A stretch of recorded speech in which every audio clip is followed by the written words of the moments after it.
The 1947-1948 civil war in Mandatory Palestine.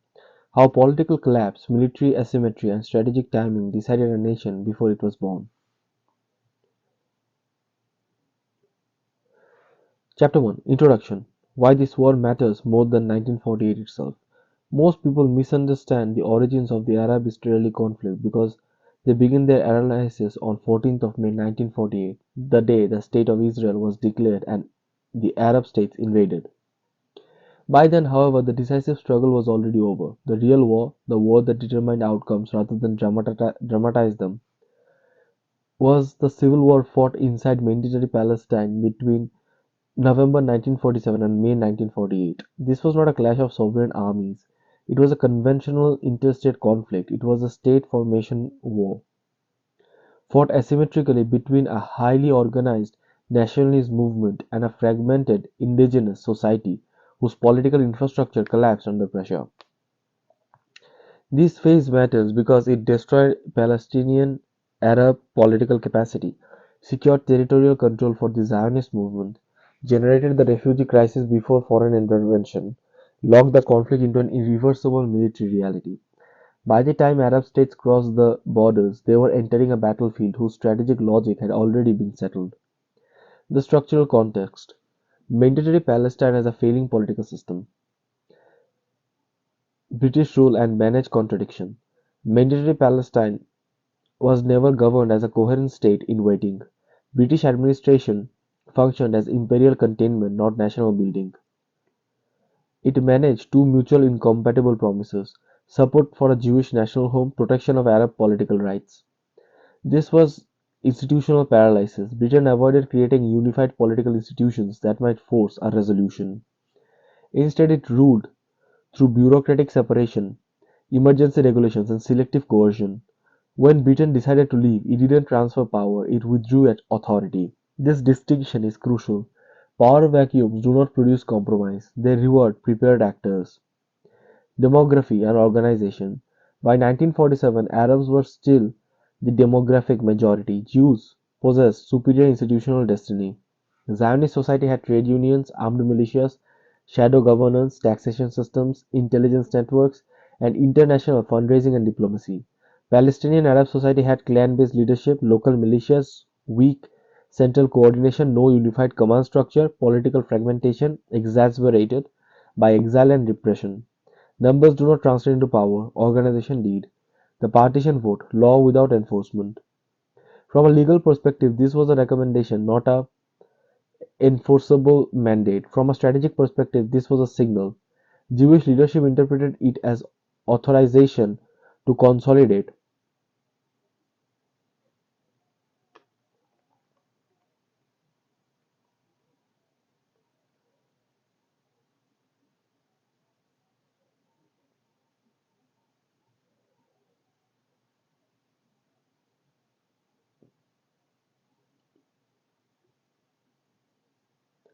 territory. Arab leadership interpreted it as illegitimate imposition. Both reactions were rational within their frameworks, but only one side had the capacity to convert interpretation into reality. Partition didn't cause the war, it triggered it at a moment of maximum asymmetry. The opening phase, decentralized violence, December 1947, March 1948. Nature of the early fighting. The first phase was characterized by road ambushes, sniping, bombings, attacks on transport and supply lines, retaliatory cycles of violence. This was not random chaos, it was logistical warfare. Jerusalem in particular became a focal point. Arab fighters controlled the surrounding hills. Jewish convoys were attacked. The city faced siege conditions. At this stage, Palestinian forces held tactical advantage in terrain and proximity. But tactics do not win wars without operational continuity. The fatal weakness, fragmentation. Palestinian forces were divided among local militias, Arab Liberation Army, the Army of the Holy War, political factions competing for legitimacy. There was no single command structure capable of coordinating offensives, sustaining logistics, replacing losses, adapting strategy under pressure. Leadership were personalized, not institutionalized. When leaders failed, systems collapsed with them.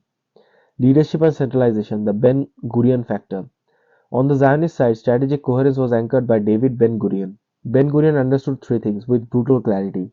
The coming war would decide borders, not diplomacy. Delay favored the Arabs numerically but favored the Jews organizationally. International legitimacy would follow military facts, not precede them.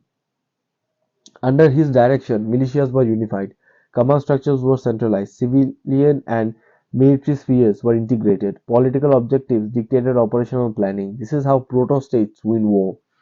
They collapse the distinction between politics and force. The turning point, April 1948. April 1948 marks the decisive shift, the death of al-Qadir al-Husseini.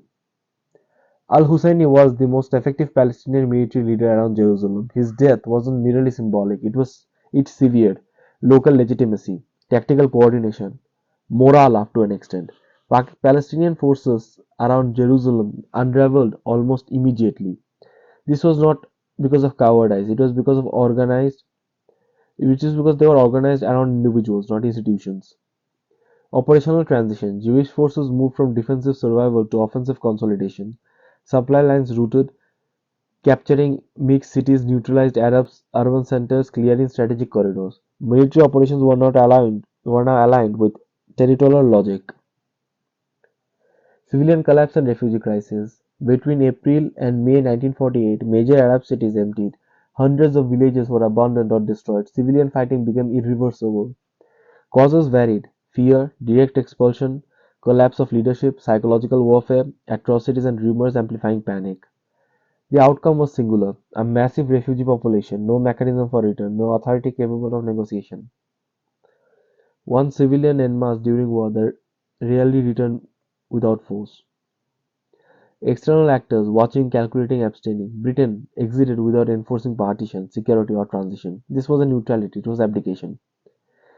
Arab governments hesitated. They feared internal instability, distrusted Palestinian leadership, pursued their own territorial interests. Superpowers, support and recognition followed facts on the ground.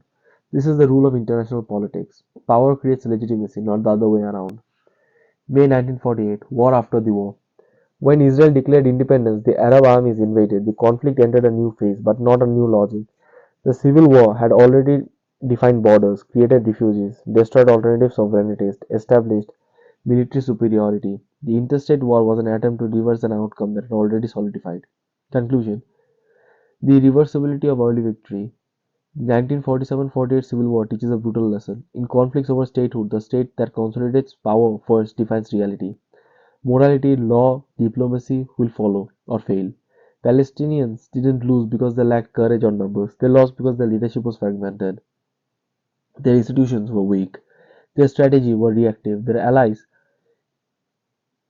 intervened too late.